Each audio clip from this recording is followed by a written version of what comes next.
దయచేసి మళ్ళీ చెప్తున్నాను, రోజు మీ దేవునితో ప్రార్థన చేసుకోండి, దేవుని వాక్యాన్ని చదవండి. మీకు ఎవరు ఏం చేసినా చేయకపోయింది ఏమి భవిష్యత్తు గురించి భయపడొద్దండి. దేవుడు రాబో కాలము నిమిత్తము మీ కొరకు ఉద్దేశించిన సంగతులు మేలుకరమైనవే గాని హానికరమైనవి ఎప్పుడైనా సరే, అది ఎంత చెడిపోయినోడైనా సరే, ఎలాంటి వ్యక్తి అయినా సరే, క్రైస్తవుడవని, అన్యుడవని, ఇంకొకడవని మనందరం దేవుని బిడ్డలు, ఆయన చేసుకున్నవాడు.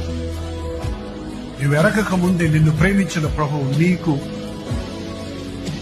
కొరకు కలిగిన తలంపులు గొప్పవే. అందుకని ప్రతి దాన్ని భవిష్యత్తు గురించి భయపడొద్దు. భవిష్యత్తు కొరకు మనుషుల మీద ఆధారపడొద్దు.